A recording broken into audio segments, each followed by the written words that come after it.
죄책감으로 자멸하게 하라. 역시 그렇게 하라는 말이 아니고 이것이 사탄의 전략이라는 것이죠. 그죠? 우리가 이제 영적 싸움 시리즈를 함께 하고 있는데요. 사실 이것만이 영적인 싸움입니다라고 그렇게 딱 규정지어서 말할 수는 없죠. 원래 싸움이라는 게 그렇지 않습니까? 전쟁도 그렇고 스포츠도 그렇고 큰 원칙만 있을 뿐이지 그 안에서 다양한 전술과 전략을 구사를 하게 됩니다. 사탄도 마찬가지죠. 그러나 이제 우리가 성경을 통해서 큰 원칙들, 큰 줄기들을 우리가 함께 이제 배우고 있는데요. 우리가 왜 이런 것들 이제 배우죠? 이제 응용하고 또 응용해서 적용하고 이러기 위해서 이제 전술 훈련도 하고 이렇게 합도 맞추고 이렇게 하는 거지 않습니까? 똑같습니다. 우리 이 말씀 시간 통해서 배운 것만 영적인 싸움이다. 그것이 아니고 성경에서 가장 큰 대원칙으로 우리에게 제시해주는 그런 관점을 가지고 영적인 세계를 좀 이 생각하는 그런 시각이 열려야 되겠다. 그런 감각을 가지고 좀 살아가야 되겠다. 그런 훈련을 이제 하고 있는 것입니다. 영적인 싸움의 대원리 어떤 원리였습니까? 무슨 사탄이 싸움을 걸어올 때 귀신이나 악령의 모습, 무시무시한 무슨 이렇게 이 판타지 SF 영화에 나오는 괴물의 모습으로 우리에게 나타나지 않는다는 거죠. 차라리 명확하게 대상이 보이면 우리가 저것이 적이구나 하고 싸울 텐데 그것이 아니라 자신의 존재를 감추고 우리에게 다가온다 그랬죠.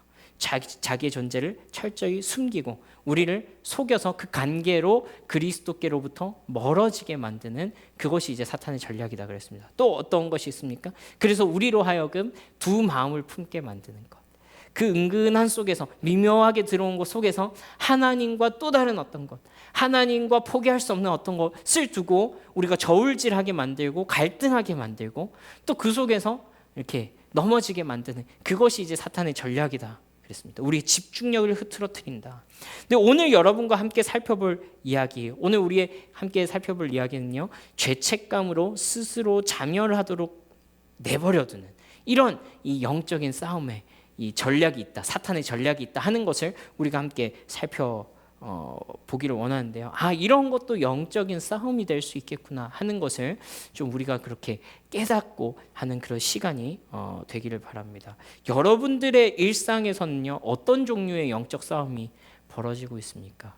굉장히 우리의 일상 가운데 생각보다도 치열하게 이 영적인 싸움을 우리의 온몸으로 받아내고 있다는 것을 여러분 이번 한 달 동안 조금 느끼고 계신지 모르겠습니다. 어떨 때는 승리하기도 하겠지만 어떨 때는 또 처참하게 깨지는 그런 일주일을 또 살고 여러분 이 자리 가운데 오셨을지도 모르겠습니다. 어쨌건 간에 우리가 어떤 쓰러지고 넘어지고 뭔가 두 마음을 품고 은근히 미묘하게 우리 삶 가운데서 그런 영적인 전투가 벌어질 때 이게 그냥 단순하게 내가 왜 이렇게 처지지, 왜 이렇게 안 되지, 왜 이렇게 넘어지지 그냥 그러고 넘어가는 것이 아니라 이것이 영적인 싸움의 전쟁터일 수 있겠구나 하는 그런 인식을 우리가 좀 가질 필요가 있겠다라는 거죠. 그래서 오늘 세 번째 시간, 죄책감으로 자멸하게 하라. 이 사탄이 오랜 시간 동안 사용해 왔던 굉장히 고전적인 전략이고 수법입니다. 전 이런 케이스를 진짜 많이 봤거든요. 자기는 틀렸다는 거예요. 자기는 망했다는 겁니다. 몇 년 전에 이제 대학생 때 함께 신앙생활했던 동생을 만났는데 함께 이제 다시 신앙생활 해보자, 뭐 이제 하면 된다 이렇게 했더니 자기는 사탄 들렸다는 거예요. 형님, 전 사탄 들렸어요. 전 이제 망해가지고요. 저는 이제 안 할 겁니다. 저 가면 형 교회 망해요. 야, 네가 뭐 와도 별로 달라질 거 없어. 막 이러면서 이제 오라고 그랬는데, 그렇게 이제 자기 자신에 대해서 너무나도 이렇게 디프레스돼 있는 이 그런 또 뭐 교회를 떠난 지도 오래돼 있고 개인적으로 여러 가지 이제 사건을 겪으면서 자기를 그런 식으로 이제 표현하는 거예요. 사실 생각보다 이런 케이스를 진짜 많이 보게 됩니다. 진짜 많이 보게 돼요. 어떤 이런 디프레스된 시간, 억눌려 있는 이런 시간을 보내는 그런 신앙인들을 참 많이 보게 됩니다. 뭐 꼭 크게 뭐가 죄를 크게 짓고 교회를 떠나서가 아니라 어떤 꺾이는 사건이나 이벤트, 어떤 그런 어떤 한 계기 때문에 다시 일어나기가 너무 이제 오래 걸리는 거예요. 다시 이제 원래의 내 신앙생활의 이 루틴으로 돌아오기까지가 너무 오래 걸리는 거예요. 근데 또 그걸로 인해서 어떤 생각이 드냐면 하나님이 나를 버렸나? 또 어떤 사람은 이런 생각도 합니다. 하나님은 나를 택하지 않으셨나? 내가 택자가 아닌가? 이런 생각까지도 이제 하게 되는 경우를 정말 많이 보게 됩니다. 이렇게 스스로 움츠러든 채로 그게 1년이 되고 10년이 되고 20년이 되는 그런 케이스를 보게 되죠. 여러분 사실은요, 이것이 사탄의 아이덴티티예요. 사탄의 특징입니다. 가장 이 사탄이 누구냐라고 규정 지을 때 우리 첫 번째 시간 때 사탄은 속이는 자다, 간계를 일삼는 자다, 그는 처음부터 속이는 자요, 이 말씀 함께 살펴봤죠. 오늘 한 가지 더 사탄의 아이덴티티를 여러분들께 소개해 드리려고 합니다. 요한계시록에요, 이 사탄이 결국 하나님 앞에서 완전히 패배하게 될 것에 대해서 선언하면서 이 사탄이란 존재의 본질이 무엇인지를 이렇게 규정합니다. 우리 요한계시록 12장 9절 10절인데요. 함께 한 목소리로 읽어보겠습니다. 시작. 큰 용이 내쫓기니 옛 뱀 곧 마귀라고도 하고 사탄이라고도 하며 온 천하를 꿰는 자라, 이게 속이는 자라는 거죠. 간계하는 자라는 거죠. 그가 땅으로 내쫓기니 그의 사자들도 그와 함께 내쫓기니라. 내가 또 들으니 하늘에 큰 음성이 있어 이르되 이제 우리 하나님의 구원과 능력과 나라와 또 그의 그리스도의 권세가 나타났으니 우리 형제들을 참소하던 자 곧 우리 하나님 앞에서 밤낮 참소하던 자가 쫓겨났고, 9절 말씀에는 꿰는 자다, 속이는 자다 이렇게 말하고요. 10절 말씀에 보니까 밤낮으로 참소하는 자다 이렇게 얘기를 해요. 이게 참소한다는 게 뭐예요? 죄를 고발한다란 말이죠. 죄를 고자질하는 거라 사람이란 말이죠. 계속해서 우리의 죄를 들추어내고 고발하고 이렇게 말하는 거예요. 하나님 앞에 저놈 심판하라고, 저놈 지옥 보내라고, 저놈은 나 따라가야 된다고 그 고발을 누구한테 하는 거예요? 하나님께 하는 거예요. 하나님께 참소하는 거예요. 얘 죄인이라고, 얘는 못 쓴다고, 얘는 버린 자식이라고, 안 된다고, 이걸 고발하는, 참소하는 게 이 사탄의 아이덴티티라는 거예요. 그러니까 사탄도 기도를 해요. 사탄도 기도를 합니다. 저놈 지옥 보내라고 하나님께 기도하는 게 사탄입니다. 그러니까 하나님의 권세에 대적할 수는 없거든요. 그렇죠? 그러니까 이것이 영적인 싸움이라는 거예요. 계속해서 나의 연약한 가운데 넘어지게 만들고 거기에 머물러 있게 만들고 그렇게 눌린 채로 나는 버림받은 존재라고, 나는 방법이 없다고, 나 사탄 들렸다고 이렇게 얘기를 하면서 스스로를 그리스도께로부터 계속 멀어지게 하는 거, 이것이 영적인 싸움이라고. 그 사람이 사탄 들려서가 아니라 사탄이 하는 짓이 우리를 속이는 거라고. 뭐라고 속이는 거라고? 너 가능성 없다고, 너는 소망이 없다고, 가망이 없다고, 이거를 계속 우리에게 속이는 게 사탄의 아이덴티티라는 거예요. 영적인 싸움이라는 거예요. 물론요, 너무 감사한 것은요, 우리가 목회를 하다 보면, 제 목회를 하다 보면 그렇게 교회를 떠났다가 또 하나님 앞으로 돌아오는 많은 분들, 또 우리 교회가 플랫폼이 돼서 우리 교회를 거쳤다가 또 다시 신앙생활 잘하고 이런 분들을 많이 또 보게 돼서 하나님 앞에 너무 감사하죠. 너무 감사하죠. 그러나 그렇기 때문에 언젠가는 그냥 돌아올 거기 때문에 우리 그냥 아무것도 안 해도 돼, 그냥 내버려둬도 돼, 그것이 아니잖아요. 그것이 너무 아깝잖아요. 하나님께서 그 시간 가운데, 그 아까운 그 시간 가운데 우리에게 부르시는 그 음성이 있을 거 아닙니까? 그 말씀을 한번 들어보자 이거예요. 들어보자. 그냥 그 상태 가운데 머물러 있는 거 절대로 하나님의 뜻 아니라는 거예요. 어떻게 해서든지 하나님의 은혜 가운데로 돌이키게 하는 것이 하나님의 뜻이란 말이에요. 그래서 하나님의 뜻은요, 언제나 우리가 그 하나님의 사랑을 누리고 또 그 하나님의 사랑 가운데 이제 거하는 것이라는 거죠. 그래서 그만큼 이 죄책감이라는 것이 사탄이 봤을 때 우리에게 강력한 약점이라는 거예요. 우리의 강력한 급소라는 거예요. 그래서 우리의 양심이 오히려 살아있기 때문에 사탄이 이것을 역이용하는 것입니다. 그 양심이 살아있다라는 것은 하나님 앞에서 좋은 것인데 사탄이 되치기 같은 걸 하는 거죠. 힘이 들어올 때 그 힘을 반대로 써가지고 넘어뜨리는 방법이 우리의 양심을 건드는 거예요. 그렇죠? 우리의 연약함을 건드는 거예요. 내가 안 그래도 내가 죄책감을 느끼고 있는 그것을 막 더 이렇게 해가지고 넌 안 된다고, 넌 못 쓴다고, 이 얘기를 이제 막 하는 것이 사탄의 전략이라는 거예요. 오늘 우리가 읽은 말씀도요, 이러한 사탄의 전략이 아주 분명하게 드러나는 말씀이다라고 할 수 있습니다. 그저 베드로가 연약했다, 그저 베드로가 죄를 지었다, 이 문제를 넘어서서 이것이 베드로를 두고 일어난 영적인 싸움의 한 부분이었다라는 것을 보게 되는 거예요. 우리의 연약함을 어떤 식으로 사탄이 이용하는지를 좀 봐야 될 필요가 있다는 거예요. 그리고 그 가운데서 우리를 붙잡으시는 하나님의 은혜도 있습니다. 오늘 이 말씀을 통해서 하나님께서 우리를 어떻게 이 죄책감의 수렁 가운데서 일으키시고 다시 그리스도를 따라가게 하시는지 그것을 보게 되면 좋겠습니다. 오늘 우리가 읽은 말씀은요, 이렇게 시작하는데 우리 31절 말씀만 함께 한번 읽어보겠습니다. 시작. 시몬아 시몬아 보라, 사탄이 너희를 밀 까부르듯 하려고 요구하였으나, 이렇게 시작합니다. 오늘 이 본문은요, 예수님께서 십자가에 못 박히시기 바로 직전의 이야기죠. 이 바로 전에 등장하는 말씀이 최후의 만찬, 예수님께서 성찬을 제정하시는 그 사건입니다. 이 사건이 있은 이후에 예수님께서 자기의 죽음을 예언하실 때 베드로가 저는 절대로 그러하지 않겠습니다라고 얘기하는 그 장면인 거예요. 근데 예수님께서 분명하게 이것이 영적인 싸움이다라고 베드로에게 경고하십니다. 예수님의 제자들의 공동체, 너희들을 사탄이 밀가부르듯 하려고 구하였다. 아까 사탄도 기도한다 그랬죠? 여기서 이제 구하다라는 말이 기도한다란 말이에요. 요청한다란 말이에요. 누구에게 요청해요? 하나님에게 요청한다. 사탄도 기도한다니까요. 하나님의 권세 앞에서 쟤네들 넘어뜨린다고, 내가 무너뜨리겠다고. 근데 하나님께서 그거 허락하지 않으신다라는 것이죠. 오늘 이것이 영적인 싸움이라는 거예요. 영적인 싸움이라는 거예요. 여기서 밀 까부르듯 하다라는 말이요, 밀을 탈곡하는 과정을 이야기합니다. 밀을 탈곡하는 거죠.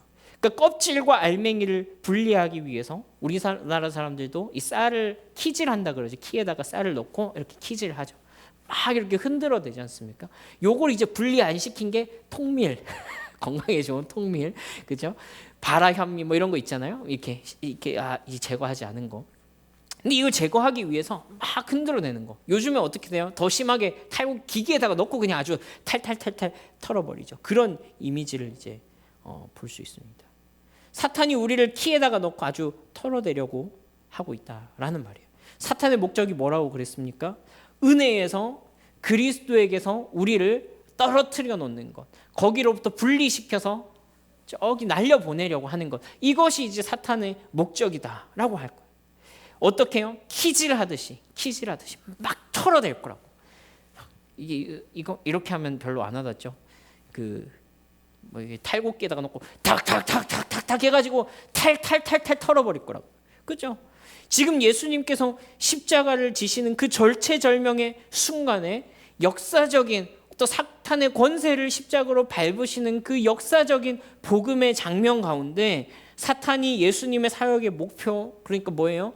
그의 사랑하시는 자들을 위하여서 십자가를 지시고 구원하려고 하실 때에 예수님의 그 목표물, 예수님의 그 구원의 대상, 예수님의 그 사랑하고자 하는 그 대상이 그리스도에게로부터 떨어져 나가게 하기 위해서 밀 까부르듯이 탈탈탈탈 털고 있다. 목표는 뭐예요? 분리시키는 거죠. 불안하고 의심하고 두렵고 귀찮고 몸이 안 따라주고 아주 탈탈탈탈 털어버리는 거예요. 그죠? 분리시키는 거예요. 그리스도에게서 교회 공동체로부터 떨어져 나가서 고립시켜버리는 것, 이것이 사탄의 목표라는 거예요. 그래서 어떻게 합니까? 넘어질 수 있죠. 실수할 수 있죠. 그렇게 털어대는데, 그 탈곡기에다가 넣고 우리가 그렇게 탈탈 털어대는데 그냥 우리가 맨정신으로 서 있을 수 있어요? 정신이 없겠죠, 거기에. 그럼 말 그대로 털리는 거예요. 그죠?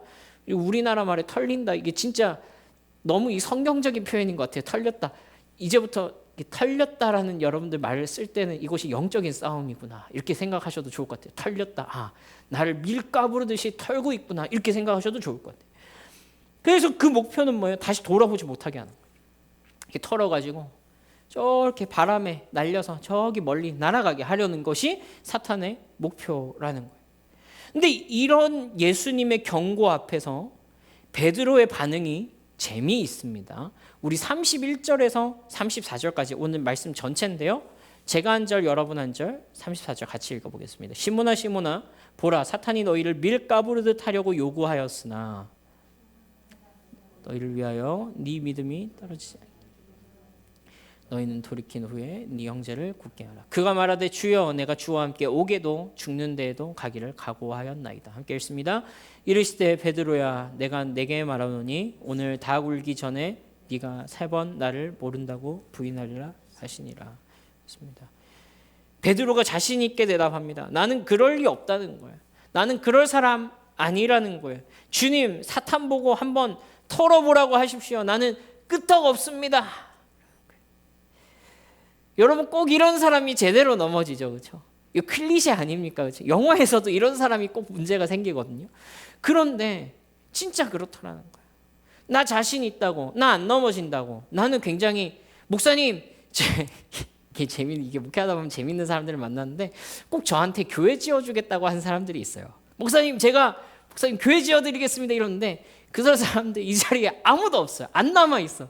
이게 이상하게 그렇다니까. 이게 이상하게 막 자신감이 넘쳐. 저도 언제 넘어지나 막 자신감이 넘칠 때, 막 영적으로 충만할 때. 제가 말했죠. 제가 어릴 때 막 영적인 막 그럴 때 꼭 넘어지는 일들이 같이 일어나더라고요.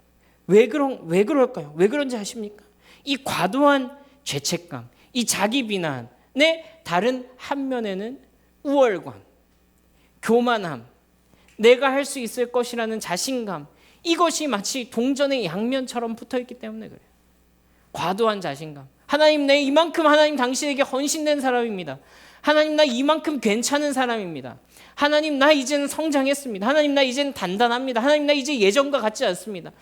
그때 넘어지더라는 거예요. 왜 그렇습니까? 이 동전의 양면 같은 것은 둘 다 하나님의 도우심과 은혜의 초점을 잃어버리고 내 중심성, 이 믿음이 나의 것이 될 때, 이 믿음이 나의 의지와 나의 각오로서 유지된다라고 은근히 생각하게 될 때 이것이 두 가지의 모습으로 발현되는 거예요. 그래서 여러분들 이거 한번 체크해 보셔야 돼요. 요즘에 나 왜 이렇게 뜨지? 막 떠 있지? 왜 이렇게 자신감 넘치지? 혹은 왜 이렇게 이거 두 개 다르지 않을 수 있다라는 거예요. 그래서 어제까지는 절대 안 넘어진다고 자신하던 사람이 오늘은 망했다고, 끝났다고, 하나님 나 버리셨다고, 나 사탄 들렸다고 그렇게 얘기하는 거예요. 그렇게 얘기하는 거예요. 이거 어떻게 사람이 하루 만에 이렇게 바뀔 수가 있어가 아니라 같은 모습이라서 그렇다라는 겁니다. 이상한 것이 아니라는 거예요. 둘 다 똑같은 원인의 두 가지의 표현형일 뿐이라는 거예요. 결국 사탄이 하는 일이 무엇입니까? 그리스도를 바라보지 못하게 하는 것이죠. 그분에게서 초점을 잃어버리게 만드는 것이죠. 결국 예수님께서 말씀하신 것처럼 베드로는 예수님께서 채찍에 맞으시고 발가벗겨져서 조롱을 당하시는 바로 그 현장에서 예수님을 3번 부인하고 도망가게 됩니다. 베드로의 인생에서 두고두고 회자되는 심각한 실수를 하고 절망하게 됩니다. 이것이 베드로에게서요 꽤 오래 가요. 꽤 오래 갑니다. 왜 제가 이렇게까지 표현하냐면요, 이후에 베드로는 예수님께서 죽으시고 부활하셔서 문이 잠겨 있는 가운데 예수님의 부활하신 육체가 나타나셔서 너희에게 평강이 있을지어다 말씀하셨는데도 그것을 보고서 갈릴리로 내려가요. 여러분 그 정도면 꽤 오래 걸린 거 아닙니까? 부활하신 예수님이 나타나셔서 여러분 격려했는데 교회 안 나오실 거예요? 베드로가 지금 그런 상황이라고요. 부활하신 예수님이 나타나셔서 격려했는데도 얘가 회복을 못하고 갈릴리 바닷가로 다시 내려가가지고 주님 저는 안 되겠습니다. 저는 예수님 따라갈 자격이 없고 저는 물고기나 잡다가 죽도록 하겠습니다 라고 생각했던 게 베드로라는 거예요.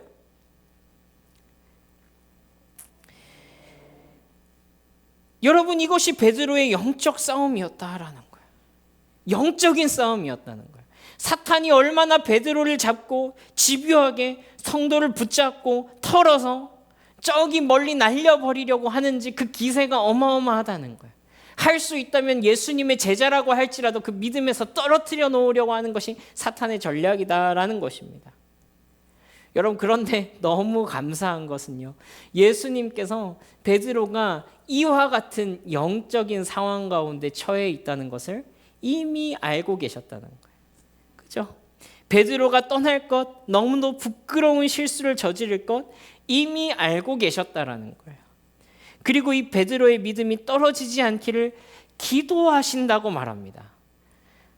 사탄 기도를 들으시겠습니까? 예수님의 기도를 들으시겠습니까? 하나님 당연히 예수님의 기도를 들으시죠. 하나님이신데 그분은. 우리 31절 32절만 한 번 더 읽어보겠습니다. 한 목소리로 시작.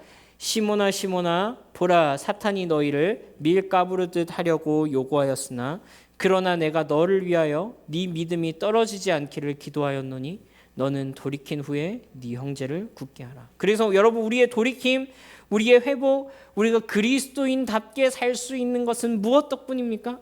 우리의 결심과 우리의 자신감 덕분이 아니라 예수님의 붙드심, 우리의 연약함과 부끄러움을 이미 아시는 주님께서 우리를 위하여서 지금도 기도하고 계심 덕분이라는 거예요. 사탄은 우리에게 너는 틀렸다고, 너무 늦었다고, 너 같은 거는 그냥 교회를 안 다니는 편이 낫겠다고, 그럴 거면 뭐하러 교회 가냐고 우리를 충동질할 겁니다. 막 우리를 자극할 겁니다. 하나님 너 사용하시지 않는다고, 너는 이미 끝났다고, 이 속삭임을 우리에게 막 들려줄 것입니다. 근데 그때 우리가 그것에서부터 떨어지지 않기 위해서 누가 기도하고 계세요? 예수님께서 기도하게 하고 계시다는 거예요. 예수님께서는요, 그냥 우리가 거기서부터 그리스도께로부터 떨어지지 않게 기도하실 뿐만 아니라 다시 회복되어서 하나님 나라를 위하여서, 형제들을 위하여서 사용받을 것에 대한 기대까지도 하고 계신 거예요. 다시 돌이켜서 너의 형제를 굳게 하는 일 가운데 내가 너를 사용할 것이니 무너지지 마라, 내가 너를 위하여서 기도하겠다 라고 말씀하시는 거예요. 여러분, 예수님께서 우리를 위해서 기도하신다는 이 약속, 사탄이 너를 마치 키질하듯이 탈곡하듯이 이 탈곡기에다가 놓고 탈탈탈 털어버릴 때, 막 우리 엄청 털려 있을 때, 바로 그때에 우리를 위해서 여전히 기도하고 계시다는 겁니다. 기도하고 계시다는 거예요. 여러분, 이거 베드로에게만 위해서, 베드로를 위해서만 기도하신 거 아닌가요? 이렇게 질문하실 수 있는데, 우리 로마서 8장 34절 말씀 우리 자매님들만 한 목소리로 읽어보겠습니다. 시작.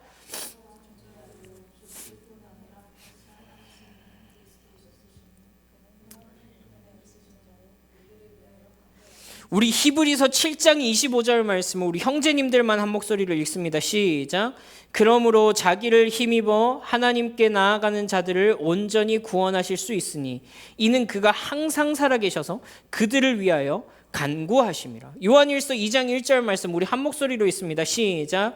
나의 자녀들아, 내가 이것을 너희에게 쓰면 너희로 죄를 범하지 않게 하려 함이라. 만일 누가 죄를 범하여도 아버지 앞에서 우리에게 대언자가 있으니 곧 의로우신 예수 그리스도시라. 여러분, 머릿속에 그림이 그려지시나요? 사탄은 우리를 밀가부르듯 하려고, 우리를 참소하려고 구하고 있대요. 하나님에게 저 새끼 저거 지옥 보내세요 하나님, 이러고 있다고요. 그런데 하나님의 자녀들에게는 어떤 특권이 있어요? 우리가 무너지고 넘어지고 죄를 지었을지라도 너희에게 대언자가 계시니 밤낮으로 우리를 위하여서 하나님 앞에, 주님, 내가 저들을 위하여 죽었습니다, 저들을 위하여 내가 피 흘렸습니다, 저들을 구원하여 주십시오 라고 대언하시는 분이 하나님의 보좌 앞에 계시다라는 이야기를 동일하게 요한 1서 말씀 통해서 우리에게 말씀하고 계신 거예요. 여러분, 예수님께서는 베드로뿐만 아니라 주님께서 사랑하신 당신의 성도들을 위하여서 밤낮으로 기도하고 계신다 말씀하십니다. 우리를 정죄하는, 우리를 돌이키지 못하게 하는 그 정죄 앞에서 우리는 어떻게 해야 됩니까? 우리 어떻게 해야 돼요? 이 은혜를 붙드는 거예요. 이 은혜를. 우리를 위하여서 기도하고 계시고 우리를 붙잡고 계시고 사탄의 참소보다 더 크신 예수 그리스도의 변론을 받고 있는 우리라는 것을 기억해야 되는 거예요. 그 은혜 베푸시는 하나님의 붙드심을 붙잡는 거예요. 은혜를 붙잡는 거예요. 붙잡으심을 붙잡는 거예요. 그렇죠? 그런 겁니다. 여러분, 그렇습니다. 이것이, 이 은혜 가운데 이 은혜를 기억하고 하나님의, 예수님께서 자기의 죄를 뉘우칠 뿐만 아니라 하나님께로 돌아가게 하는 것, 자기가 자기를 심판하지 않고 하나님의 은혜 가운데 자기를 맡기는 것, 이것이 이제 베드로의 모습이었죠. 근데 정반대의 케이스가 있습니다. 바로 이 제자들 공동체를 탈곡할 때, 탈탈 털어버릴 때 거기서 그대로 털려가지고 날아가 버린 사람이 한 사람 있어요. 바로 가룟 유다입니다. 가룟 유다는 어떻습니까? 털린 채로 그냥 날아가 버렸어요. 자기가 잘못한 것에 대한 후회는 있었습니다. 그러나 그 은혜를 붙잡지 않고 가룟 유다는 어떻게 돼요? 스스로 자기의 생을 마감해버려요. 스스로가 자기의 심판자가 되어서 자기의 운명을 자기가 끝장내버린 것입니다. 여러분들은 여러분 스스로를 처벌할 권한이 없어요. 여러분들은 여러분들의 심판자가 되어서는 안 된다고요.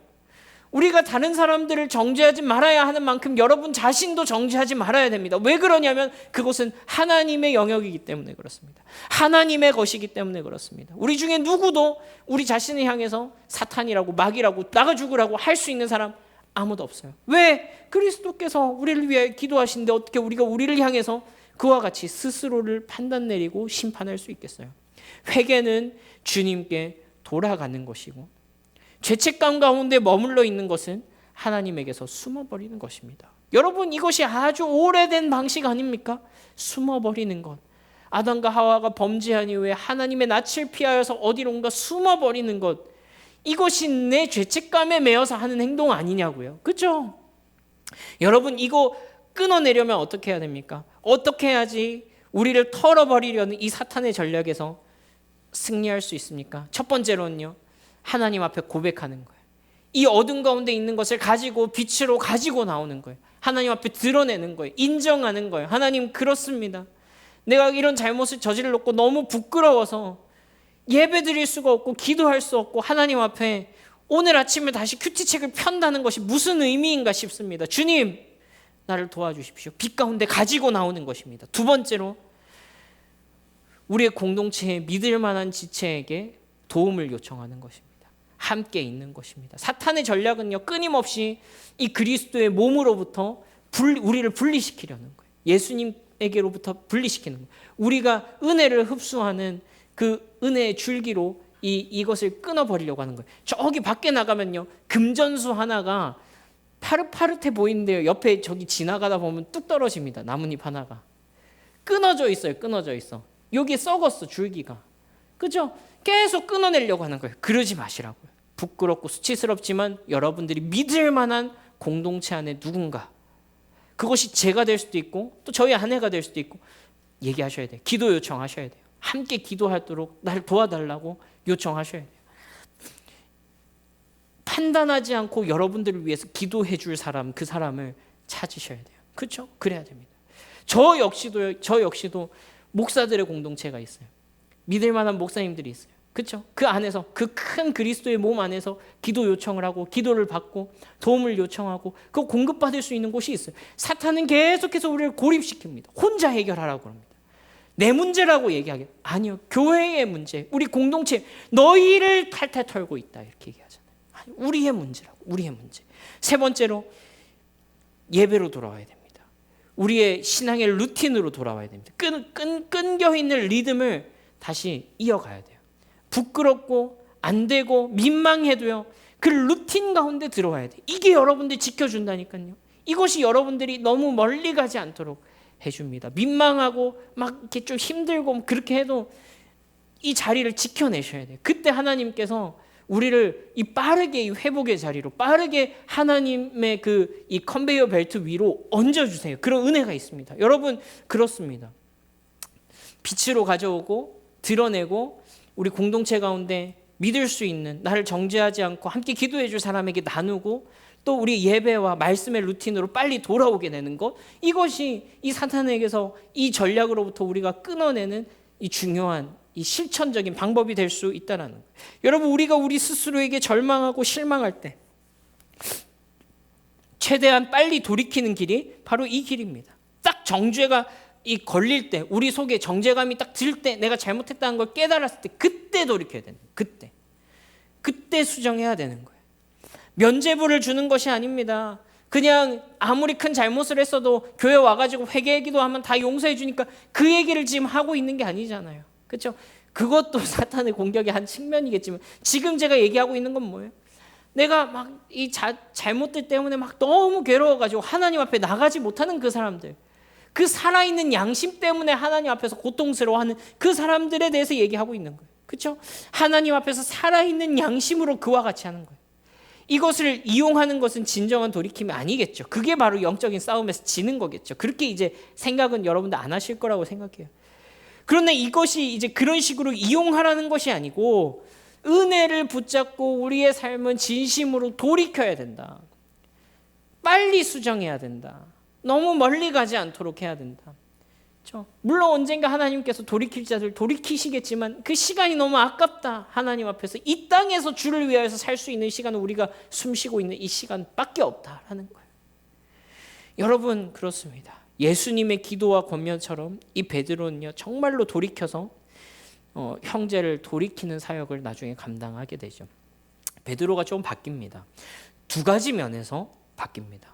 첫 번째로는요, 이 사도행전에서 우리가 함께 살펴봤던 것처럼 베드로의 설교를 통해서 3,000명이 돌아오고 5,000명이 돌아오고 막 감옥에 갇히기도 하고 진짜로 그 감옥 가운데서 풀려나기도 하고 매를 맞기도 하고 두들겨 맞기도 하고 온갖 고난을 당하는 것 가운데 실제로 은혜를 의지할 때 오히려 그 삶이 가능하더라.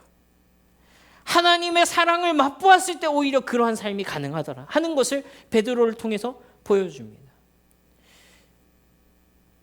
베드로한테 마치 이런 느낌이 너무 잘하고 너무 막 이렇게 열심히 하고 이러니까 안 시켰으면 어쩔 뻔했어. 저 저렇게 그냥 물고기 잡게 내버려뒀으면 어쩔 뻔했어. 이런 생각이 들 정도로 떨어뜨릴 뻔했네. 이런 생각이 들 정도로 베드로가 막 너무너무 잘하죠. 그렇죠? 이게 완전 새로운 사람이 되죠. 또 하나는요. 베드로가 이 사건 이후에도 또 넘어졌을 때가 있어요. 베드로가 넘어졌을 때의 대처가 달라진 거예요. 여러분 갈라디아서 2장에 보면요. 이 유대인들이 갈라디아 교회에 온다라는 소식을 듣고서 베드로가 그 유대인들을 두려워해서 이방인들과 함께 식사하는 데서 자리를 파하고 도망가 버리거든요. 그 마치 자기는 이방인들이랑 같이 식사 안 한 것처럼 율법을 지킨 것처럼 그렇게 속임수를 쓴단 말이에요. 이렇게 거대한 일을 한 사람도 이렇게 요즘 말 짜친다 그러더라고요. 이 짜치는 짓을 할 수 있는 거예요. 그렇죠? 그렇게 뭐냐 이게 멋없게 그렇게 도망가 버린 거예요. 이거 얼마나 부끄러운 일이에요. 부끄러운 일이에요. 그래서 바울이요. 갈라디아서에 이 베드로의 행동을 심하게 책망합니다. 그거 그냥 성경에다가 그냥 때려 박아버렸어요. 그냥 이 뭐라 그러죠? 뭐 한다 그러죠? 박제했다 그러죠. 베드로의 실수가 박제가 돼버렸어요. 성경에. 여러분이 얼마나 진짜 부끄러운 일이에요. 얼마나 부끄러운 일이에요. 이 제자들 공동체에서 실수한 그 정도가 아니잖아요. 이제는 3,000명, 5,000명으로 시작했으니까 예루살렘 교회가 최소 8,000명으로 시작한 거 아니에요? 한 명씩만 전도했어도 16,000명이에요. 수만 명이 되는 교회의 지도자란 말이에요. 근데 이렇게 짜치는 실수를 했어요. 얼마나 쪽팔리고 부끄러워요. 속된 말로. 나 같으면 진짜 못했을 것 같아요. 진짜 너무 부끄러워가지고 저 선교 가겠습니다 그러고 그냥 인도로 떠났을 것 같아요. 근데 베드로가 옛날처럼 다 버리고 도망가가지고 갈릴리로 내려가지 않았더라는 거예요. 베드로가 공개적인 이 사도 바울의 책망 가운데 자기의 죄를 인정하고 돌이키고 다시금 형제들을 세우는 그 사역으로 복귀해서 하나님을 위해서 계속해서 살았더라는 거예요. 베드로의 반응이 달라졌어요. 실수한 이후에 베드로의 반응이 달라졌다고요. 그래서 전승에 따르면 베드로가 어떻게 죽었대요? 로마에서 십자가에 거꾸로 매달려 죽었다는 거예요. 그가 죽을 때까지 그리스도를 위해서 살았다는 거예요. 너무나도 부끄러운 이 실수, 두 번째 실수, 성경에 물론 또 자잘한 실수도 있었겠죠. 그런데 이 복음의 본질을 해칠 만한 율법으로 회개하는 듯한 이 너무나도 부끄러운 실수를 저지른 이 베드로가 공개적인, 그것도 적통 제자도 아니고, 그죠? 어디서 새롭게 사도가 됐다라고 한 고린도 전후서 같은 교회 사도 바울의 사도성을 막 의심받은 그런 흔적들이 있지 않습니까? 그런 애한테 지적당하고서 자기의 수치심과 부끄러움으로 자기를 자멸하도록 내버려두지 않고 여전히 그리스도와 함께 동행하고 그를 쫓아가기로 결단하고 그 은혜 가운데로 회복되어서 형제들을 굳세게 하는, 형제들을 굳게 하는 그 일 가운데 베드로가 사용된 거예요. 여러분, 넘어지는 데서 끝나면 아무 일도 일어나지 않습니다. 그러나 우리를 돌이켜서 붙드시는 그 은혜에 응답할 때에 하나님께서는 여전히 우리를 통해서 하실 일이 있다라는 거예요. 거기까지가 끝이 아니라는 거예요. 우리를 사용해 나가실 그 계획이 있으시다는 거예요. 그것이 어떤 모습이 됐든지 간에 우리가 나아갈 그 곳이 있다는 거예요. 나는 지금 내 연약함 속에서 그냥 숨어 있진 않는가? 나의 부끄러움과 수치를 핑계 삼아서 그것을 커다란 나무 삼아서 그 동산 나무 뒤에 숨어가지고 나 부끄러워서 못 나가요라고 핑계대고 있진 않는가?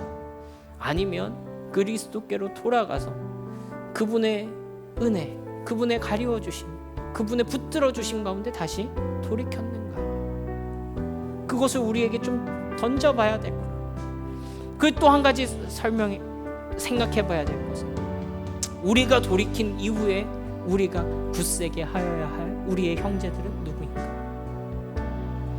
우리를 주님께서 돌이키시고 오늘도 우리를 돌이키셔서 주님의 은혜 가운데 올려놓으셨을 때 맨날 나의 문제, 내 걱정, 내 근심, 나의 위험, 이 여기에 매몰돼 있던 나를 넘어서서 나를 통해서 형제들을 어떻게 주의 형제들을 세우시는 것 가운데 사용하실까? 우리 그것까지도 기대해야 된다는 거예요. 왜 예수님께서 베드로에게 경고하실 때 이미 그것까지도 기대하고 계셨어요. 그것까지도 소망하고 계셨다. 그것을 위해서 기도하고 계시니까 그렇다는 거예요. 여러분 그렇습니다. 우리 들은 말씀을 생각하면서 우리 함께 이런 기도 제목을 여러분과 함께 좀 나누고 싶은데요. 우리 오늘 베드로 이야기를 통해서 우리를 죄책감 가운데 내버려 두고 알아서 자멸하도록 만드는 그 죄책감의 늪에서 막 허우적거리다가 그냥 혼자서 그냥 끝나버리는 그 짓을 하고 있는 이 사탄 앞에서 우리가 어떻게 대응할 수 있는, 그리스도께서 어떻게 그 한 사람을 회복시키시고 세우셔서 은혜 가운데 다시 사용해 나가시는가 하는 이야기를 함께 살펴봤습니다. 여러분 그래서 우리에게 주시는 기도 제목은 이것입니다. 첫 번째로요, 주님, 죄책감으로 나를 재판하면서 숨었습니다.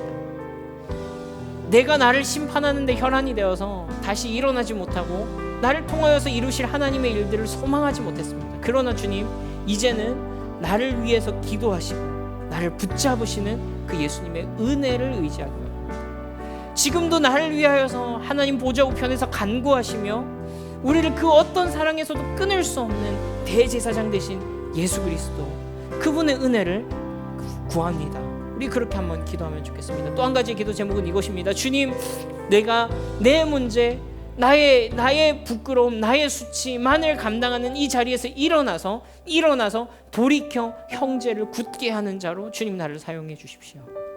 여전히 이 연약한 가운데, 여전히 이 쓰러진 가운데 있는 자들을 돌이켜 주께로 인도할 수 있는, 그들을 굳세게 할 수 있는, 그들에게 하나님의 사랑과 은혜를 상기시켜 줄 수 있는 주님, 그 일 가운데 나를 돌이켜 사용하여 주시옵소서 라고 우리 이 두 가지 기도 제목을 가지고 함께 기도하면 좋겠는데요. 우리 아까 함께 찬양하였던